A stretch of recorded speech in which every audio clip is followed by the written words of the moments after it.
ఆంజనేయ స్వామి విగ్రహం క్షేత్రపాలకుడు ఉంటాడు. ఆ విగ్రహం అపహరించడం అంటే తిరుమల తిరుపతి దేవస్థానంలో పరిపాలన ఏ విధంగా ఉందో మనందరం కూడా అర్థం చేసుకోవాల్సిన అవసరం ఉంది. తిరుమల టీటీడీ చైర్మన్ కానివ్వండి, పైన కొండ మీద ఉండే ఎడిషనల్ ఈవో కానివ్వండి, అదేవిధంగా ఈవో కానివ్వండి, ముఖ్యంగా దేవాదాయ శాఖ మంత్రి కానివ్వండి, నేను వెంకటేశ్వర స్వామికి పరమ భక్తుడిని చెప్పి అనే చంద్రబాబు నాయుడు కానివ్వండి, సనాతన ధర్మానికి నేనే ఈ రాష్ట్రానికి బ్రాండ్ అంబాసిడర్ అని చెప్పుకునే పవన్ కళ్యాణ్ గారు కానివ్వండి, ఇంత దుర్మార్గపు ఘటనలు జరుగుతుంటే కనీసం మీకు జ్ఞానం కూడా లేదా? మీకు తిరుమల తిరుపతి దేవస్థానంలో ఈ కూటమి ప్రభుత్వం ఏర్పడ్డాక, బిఆర్ నాయుడు చైర్మన్ అయ్యాక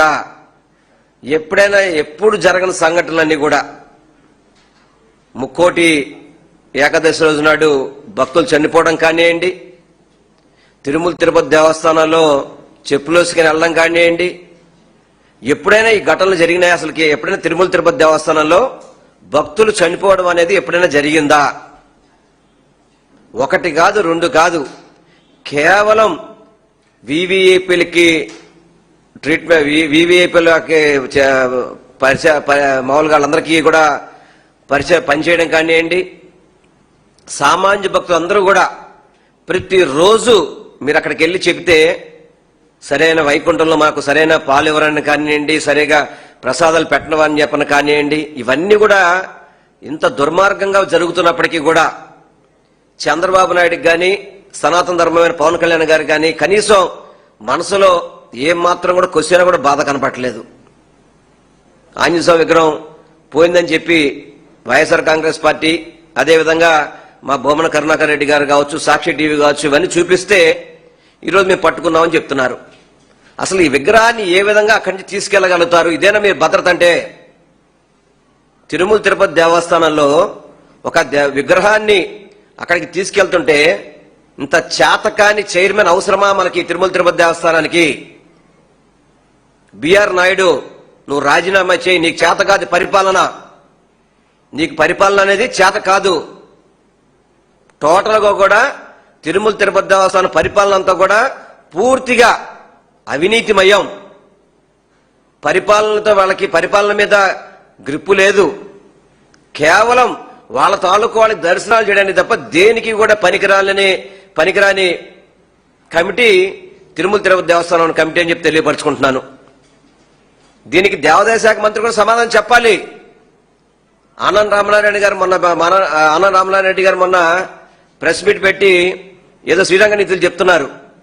ఆయన ఏదో సొద్దపూసలాగా, నేనేదో మంచోడిలాగా మారడానికి ప్రయత్నం చేస్తున్నాడు.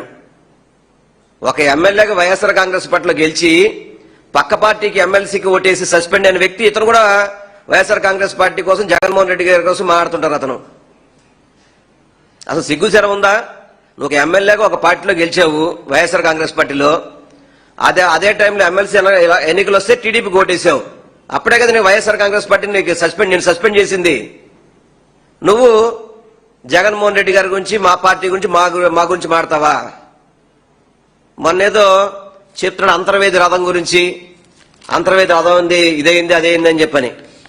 ఏమయ్యా, అంతర్వేది రథం కోవిడ్ టైంలో జరిగినప్పుడు దాని మీద మనం విచారణ చేస్తున్నప్పుడు ఎక్కడా కూడా ఆధారాలు దొరకపోతే ఆ రోజు బీజేపీలో ఉన్న సోమవీర్రాజు గారు కావచ్చు, అదేవిధంగా ఆ రోజు అంటే నువ్వు వైఎస్ఆర్ పార్టీలో ఉన్నావు, తెలుగుదేశం పార్టీ నాయకులు కావచ్చు, మీరు సిబిఐకి 1000 అంటే సిబిఐకి 11/9/2020 సిబిఐకి జీవో ఇచ్చాం దీని మీద ఎంక్వైరీ చేయమని చెప్పని. మీ కూటమి ప్రభుత్వం మీరే కదా, భారతీయ జనతా పార్టీలో మీరు భాగస్వామే కదా, ఎందుకు సిబిఐ ఇప్పటివరకు టేకప్ చేయలేదు దీని మీద? మాట్లాడితే అంతర్వేది గురించి మాట్లాడతారా?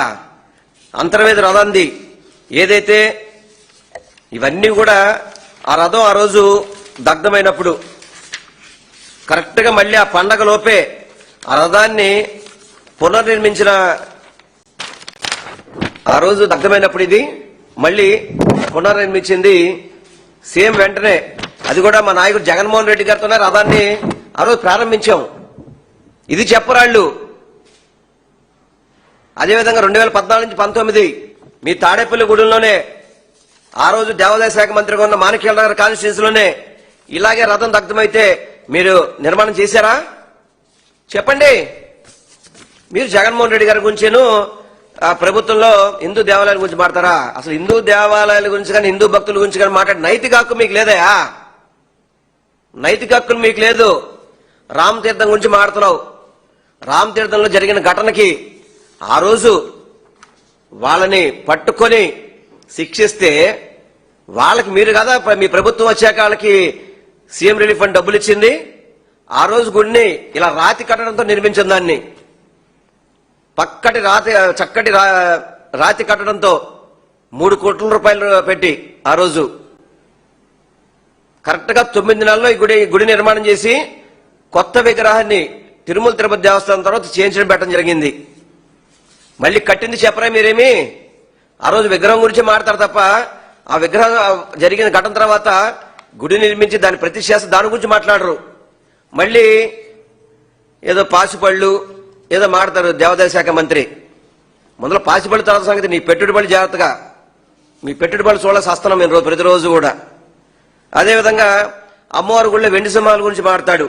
అసలు దేవాదాయ శాఖ మంత్రి కనీసం ఏమాత్రం బుద్ధి జ్ఞానం ఉంటే గనక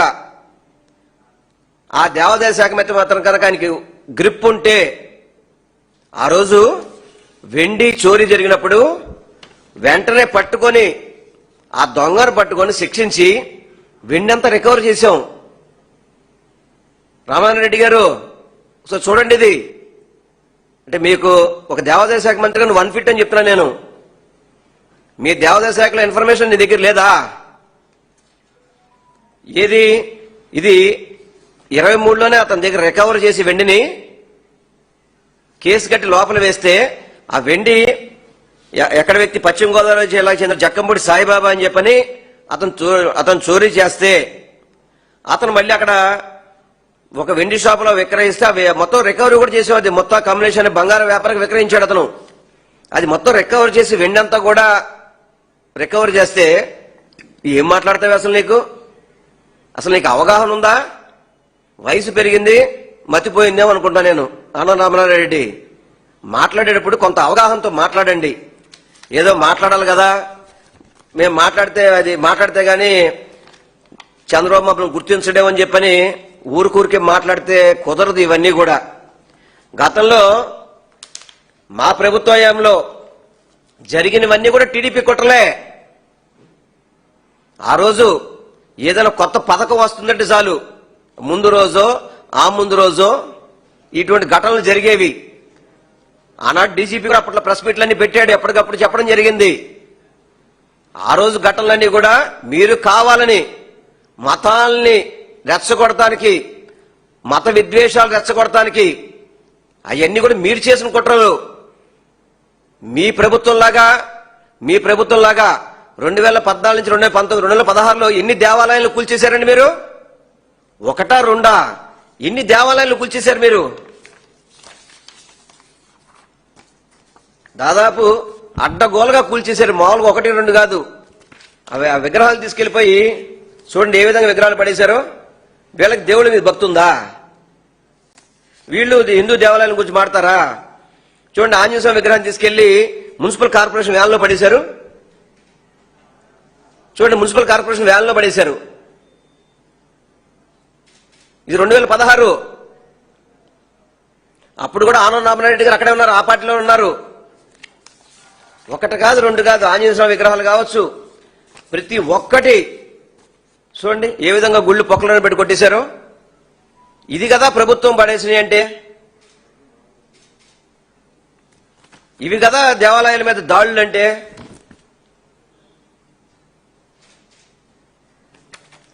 ఇవి 1, 2 కాదు బోల్డ్ ఉదాహరణలు చూపెడతా మీకు. ఏ విధంగా విగ్రహాలని ఫుట్పాత్ మీద పడేసా చూడండి. ఇవన్నీ కూడా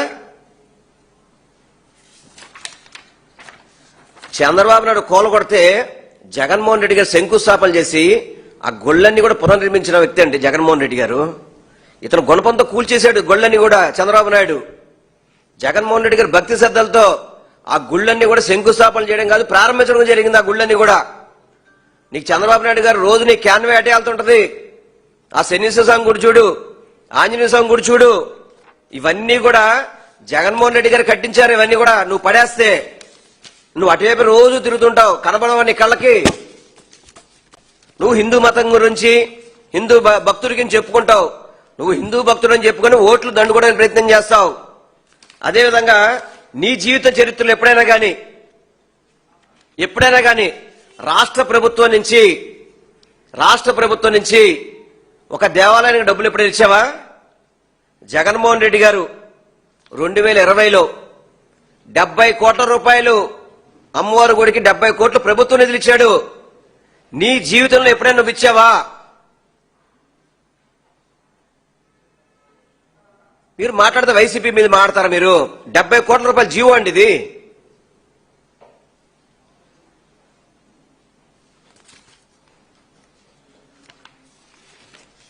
అదేవిధంగా జగన్మోహన్ రెడ్డి గారు చంద్రబాబు కూల్చేసిన గుళ్ళన్నీ కూడా, ఆయన కట్టి ప్రారంభించిన గుళ్ళన్నీ కూడా, ఇవన్నీ మేము సాక్షాధారాలతో చూపెడతాం. నీలాగా గాలి కబులు చెప్పాం. నీలాగా గాలి కబులు చెప్పే పరిస్థితి ఉండదు. వయసులో పెద్ద ఆయన కదా, ఎందుకని చెప్పని మాట్లాడుతుంటే ఏదో జగన్మోహన్ రెడ్డి గారిని తిడితే చంద్రబాబు నాయుడు అతన్ని ఏదో దగ్గర తీసుకుంటాడని చెప్పని దిక్కుమాలిన ఆరోపణలు చేయబాకండి. ఇప్పటికైనా కానీ దేవాదాయ శాఖని, ముఖ్యంగా తిరుమల తిరుపతి దేవస్థానంలో పవిత్రత దెబ్బతింటుంది.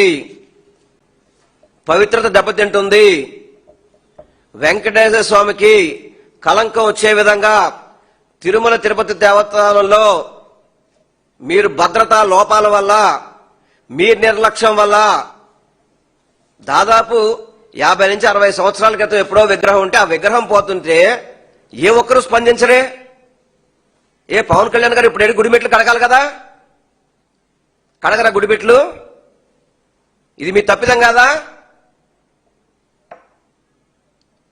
అంటే నిజంగా జరిగితే పవన్ కళ్యాణ్ గారు ఏమీ కడగరు. అబద్ధాలకి, తప్పుడికి, వాటికి పవన్ కళ్యాణ్ గారు గుడిమెట్లు వచ్చి కడుగుతారనమాట. అప్పుడు సనాతన ధర్మం, దీక్ష, బట్టలు అన్ని అప్పుడు గుర్తుకొస్తాయి. సనాతన ధర్మం అనేది ఒక రోజు ఉండి ఒక రోజు పోయేది కాదండి. దేవుడి భక్తి అనేది ఒక రోజు ఉండి ఒక రోజు పోవడానికి లేదు, ప్రతిరోజు ఉండాలి. దానికి బూట్లు వేసుకొని పూజ చేయడాలు మీరే మాకు చెప్పేది. దయచేసి చెప్తున్నాం, మళ్ళీ దేవాదాయ శాఖ కానివ్వండి, తిరుమల తిరుపతి దేవస్థానం కానివ్వండి, సింహాచలంలో ఆ రోజు చందనోత్సవానికి భక్తులు చనిపోవడం కానివ్వండి, కాశీబొగ్గలో కానివ్వండి, ఇవన్నీ కూడా వీళ్ళ అసమర్థతే. ముఖ్యంగా వీళ్ళు హిందూ భక్తులందరికీ కూడా చంపలేసుకుని క్షమాపణ చెప్పాలి. 2014-19 లోపు గోదావరి పుష్కరాలు 30 మందిని పొట్టం పెట్టుకున్నారండి షూటింగ్ కోసం, సినిమా షూటింగ్ కోసం. పూర్తిగా హిందూ దేవాలయాలకి భద్రత కరువైపోయింది. మళ్ళీ దేవాదాయ శాఖ నిధులు తీసుకెళ్లి తల్లి కొందరం డబ్బులు ఇస్తున్నారు వీళ్ళు. చూడండి ఎంత విడ్డూరం ఇది. వీటన్నిటికీ కూడా మీరు మూల్యం చెల్లించుకోక తప్పదు.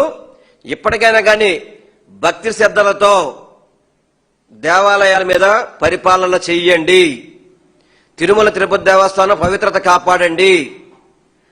అంతే తప్ప మీరు ఓన్లీ రాజకీయం కోసం దేవుళ్ళని వాడుకుంటారని చెప్పని హిందూ భక్తులకు కానీ, హిందూ దేవాలయాలకు కానీ సరిగ్గా కనుక లేకపోతే వైఎస్ఆర్ కాంగ్రెస్ పార్టీ తప్పకుండా ఉద్యమాలు చేస్తాము. మా దేవాలయాల్ని కాపాడుకుంటాము. మా భక్తులకు కూడా మేమే అన్ని విధాలు చూసుకుంటామని మీ ద్వారా మేము తెలియపరచుకుంటున్నాం.